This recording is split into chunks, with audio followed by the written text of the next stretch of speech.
அமெரிக்க அதிபர் யாருப்பா அப்படின்னு அமெரிக்கர்கள்ட்டயோ, இல்ல மத்த முக்கியமான அரசியல் வட்டாரத்துல, சர்வதேச அரசியல் வட்டாரத்துல கேட்டோம் அப்படின்னா, "எனக்கே சந்தேகமா இருக்கு. நீயே கேட்டு தெரிஞ்சுக்க போ" அப்படின்னு சொல்லிருவாய்ங்க. காரணம் என்ன அப்படின்னா, ட்ரம்ப் எடுக்கக்கூடிய முடிவுகளுக்கு முட்டுக்கட்டை போடுற மாரி பைடன் செய்யக்கூடிய சம்பவங்கள் தான். அதாவது இறுதி நிமிடம். அந்த இறுதி நிமிடத்துல கூட எதத்தையாச்சும் செஞ்சு வச்சுட்டு போயிருவார் அப்படின்னு கன்ஃபார்ம் பண்ற அளவுக்கு பைடன் சம்பவங்களா செய்றாரு. அடப்பாவி மனுஷா 4 வருஷம் கூட இவ்வளவு ஆக்ரோஷமா நீ இல்லையேய்யா! அப்படின்னு சொல்ற மாரி தான் இருக்கு.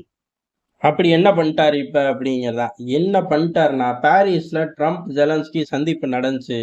அந்த சந்திப்புக்கு அப்புறம் பெரிய அளவுல 2 செய்திகள் வந்துச்சு. ஒண்ணு என்ன அப்புட்ன்னா, ஜெலன்ஸ்கியோட தைரியத்த பத்தியா, ட்ரம்ப் பேச்சுவார்த்தையில உட்காரு அப்படின்னு சொல்லியே, அவர் அவ்வளவு சீக்கிரம் உட்கார முடியாது, நிலங்கள் தர முடியாதுன்லாம் ட்ரம்ப்ட்டயே சொல்ட்டார் அப்படின்னு ஒரு செய்தி வந்துச்சு. அடுத்த கட்டமா ட்ரம்ப்பே வெளியீட்ல வந்து சொல்ட்டார். அதாவது அவருக்கு வேண்டிய ஆட்கள்.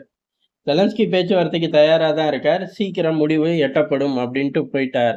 ஆனா இது நடந்து 24 மணி நேரத்துக்குள்ள அமெரிக்க வார் மிஷன் ஆக்டிவ் ஆயிருச்சு. அதுக்கு காரணம் பைடன் குடுத்த உத்தரவு தான். ரஷ்ய அதிபர் புட்டின் இல்ல ரஷ்யால உள்ள நகரங்கள் 10 நிமிஷத்துல அமெரிக்காவோட ஏவுகணை தாக்கும் அப்படிங்கிறது தான். "என்னய்யா பண்ணிட்டீங்க நடுவுல?" அப்படின்னு கேட்டா, ஹைப்பர்சோனிக் மிசைல கொண்டு போய் ஐரோப்பால வைக்கப் போறார்கள். ஐரோப்பால பல பகுதிகள்லயும் வைக்கப் போறோம். ஜெர்மன்லயும் வைக்கப் போறோம் அப்படின்னு சொல்லி பெரிய அளவு ஒரு அறிவிப்பு அறிவிச்சிருக்கார்கள். ஹைப்பர்சோனிக் ஏவுகணை முதல்ல இருக்கா அப்படின்னு கேட்டா, அஃபிஷியலா அவர்கள் இன்னும் டெஸ்ட் பண்ணி டிக்ளேர் பண்ணல. பட் ஆனா அவர்கள் கிட்ட இருக்கு.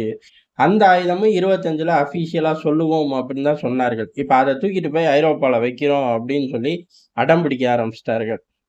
அமெரிக்க தயாரிப்பான டார்க் ஈகிள இப்ப ஐரோப்பாவுக்குள்ள கொண்டு போக அமெரிக்க சிஸ்டம் தயாராயிருச்சு. இன்னும் சொல்லப்போனா கொண்டு போயிட்டோம் அப்படிங்கிற மாரியும் சில தகவல்கள் வருது. எப்பயுமே இந்த யுத்த காலத்துக்குள்ள என்ன நடக்குது அப்படின்னா, அமெரிக்கா அறிவிக்கும்போதே ஏற்கனவே ஏற்பாடுகள்லாம் செஞ்சு உள்ளுக்குள்ள ஆயுதங்கள் போயிரும். அந்த சிஸ்டம் படி இதுவும் நடக்கும் அப்படிங்கிறார்கள். சரி எங்கெல்லாம் வைக்கப் போறார்கள்? ஒட்டுமொத்த ஐரோப்பாலயும் வைக்கிறோம் அப்படின்னு சொல்ட்டார்கள். இன்னும் சில தகவல்கள், அதாவது வம்பிழுக்கிற மாரி ஸ்ப்ரெட் பண்ணி விடுறது என்ன அப்படின்னா, ஜெலன்ஸ்கி கையிலேயே குடுத்துட்டோம். வேணும்னா பார்த்துக்க அப்படின்னு சொல்றார்கள். இது எல்லாமே ட்ரம்ப், ஜெலன்ஸ்கியோட சந்திப்பு அப்படிங்கிறது ஒண்ணும் விஷயமே இல்ல. இன்னமும் என் கையில அதிகாரம் இருக்கு அப்படின்னு பைடன் போட்டு பார்க்கிறார். அப்படியும் எடுத்துக்கலாம். இல்ல அமெரிக்காவோட வார் மிஷின் உக்ரைன் யுத்த களம் அப்படிங்கிறது நல்லா சம்பாதிக்கக்கூடிய களமா இருக்கு அப்படின்னு நெனப்புல, இன்னமும் கொளுத்தி போட்டுக்கிட்டே இருப்போம் அப்படின்னு தயாராயிருச்சோ என்னமோ! ரஷ்யா இத எப்படி பாக்குது அப்படிங்கிறதா, ரஷ்ய ஏஜென்சியும் இது சம்பந்தமான பல விஷயங்கள வெளியிட்டிருக்கார்கள். ரஷ்யா இத ரசிக்க போறதும் கிடையாது. இதுக்கான பதிலடிய காட்டமா குடுக்காம விடப்போறதும் கிடையாது. காரணம் என்ன அப்படின்னா, சிரியால ரஷ்யாவோட ஹோல்டு இன்னைக்கு நிலைமைக்கு இல்லை. அடுத்த நிமிடமோ, நாளைக்கோ கதைகள் டோட்டலா வேரி ஆகும். இன்னும் சிறிய படம் அப்படிங்கிறது முடியல. அது இப்பதான் ஆரம்பிச்சிருக்கு.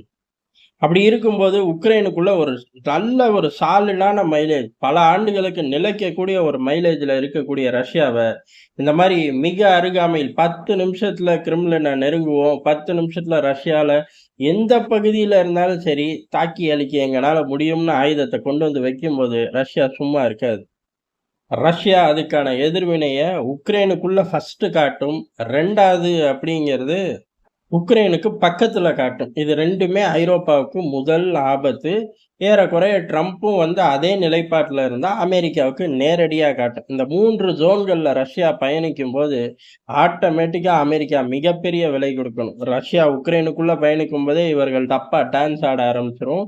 அத நோக்கி தான் ரஷ்யா சில ஏற்பாடுகள செய்யுது. அறிக்கை மட்டும் இல்லாம, நேரடியா களத்துக்குள்ளேயே சம்பவம் செய்யறது மூலியமா அமெரிக்காவ மிரள விட்டுறணும் அப்படின்னு ரஷ்ய அதிபர் புட்டின் முடிவெடுத்ததாக அவர்கள் நாட்டு டெலகிராம் சேனல்களால பெரிய அளவுல விவாதிக்கப்படுது. நன்றி, வணக்கம்.